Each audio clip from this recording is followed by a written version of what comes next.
Roberto? Roberto, Eva?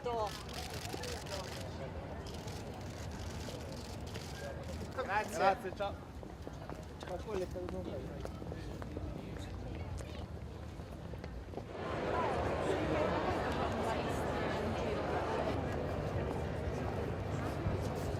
Non deve salire nessuno più qua. Basta, finite l'intervista. No, va bene, queste le fanno, però prima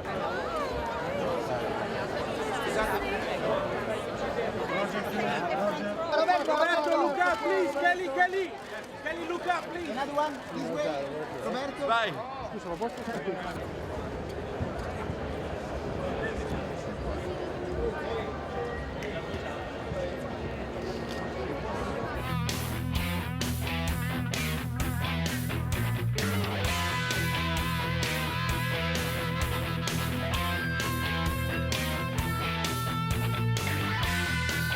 I tell you, I got idea from that collection when I went to my museum because I have a big space where I keep all my pieces from the last 4 years. I started to say, oh my God, that was fantastic, that was beautiful. And I copied myself at that time.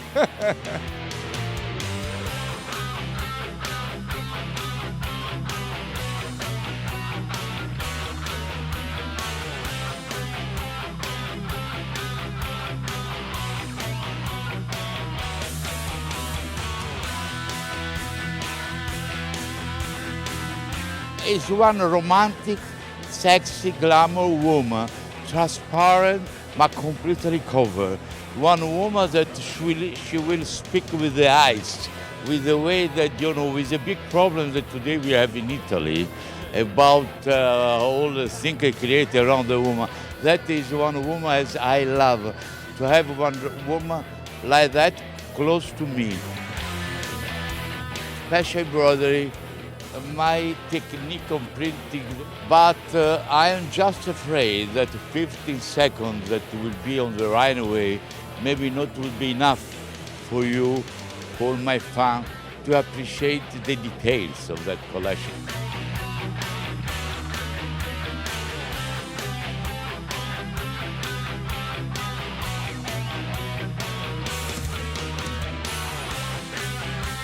I thought it was an interesting departure from his usual aesthetic. It was significantly more goth.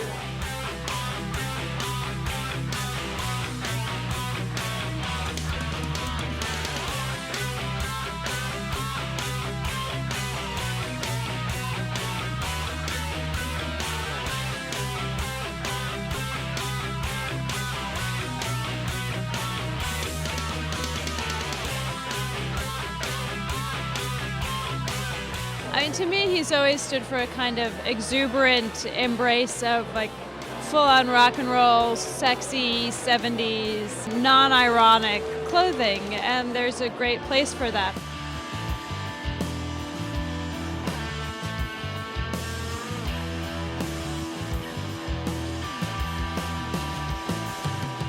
Roberto Cavalli also was strong and modern, in a kind of dark, in a dark way, gothic.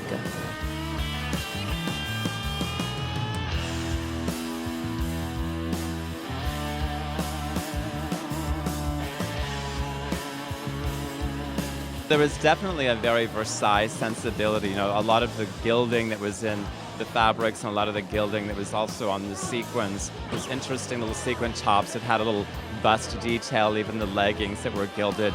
A little bit of decadent decay, if you will. When you saw the girls, it looked as if they'd been running through Versailles and taking all those interesting tapestries, the brocades, and the beautiful fabrics and had made clothes out of them.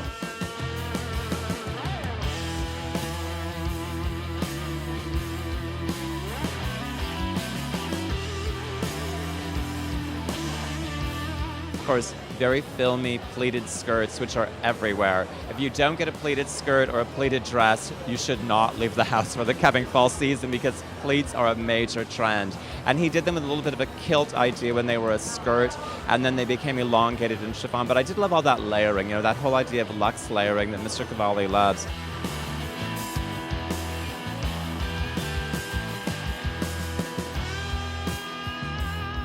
the animale and the idea of the brocade that was printed onto the chiffon, and just the whisper of the little metallic sequin leggings and those interesting little underpinnings that had a little bit of sparkle and shine. But it was very decadent, even in the furs that many times were mixed with feathers.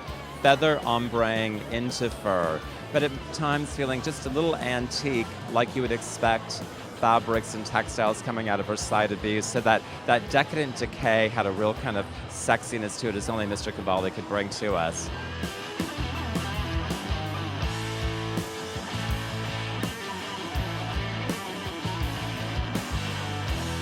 Roberto Cavalli is amazing the way he just keeps going. We saw a very confident, again, very sexy show from him. He had his 40th anniversary at the last show. That was fantastic. I think people were expecting that maybe this show would be a shadow of the spring show that we saw, and not a bit of it. I mean, every bit as confident as he was 40 years ago. It's astonishing. Where that man gets the energy, I do not know, but I want some of it. I'll have what he's having.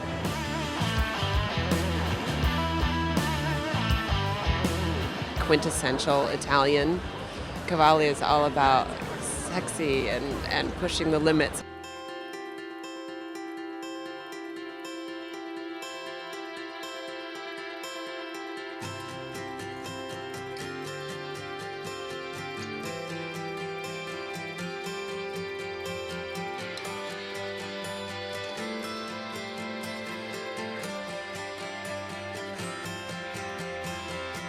All the animal print, but in different way. Oh my God! You know that it's difficult for me to explain my collection. Too many ideas. Anyway, tonight you enjoy, especially for you, for all the journalists that spend 1 week watching most of the show from my colleagues. They are beautiful show, but they are a little bit boring. I'm not boring. I don't want to be boring.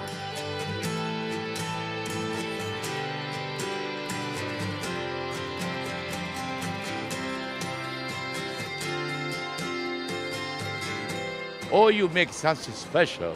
If not, fashion today, you have the concurrence about the ready-to-wear. You have to be special. If you are special, you are the best.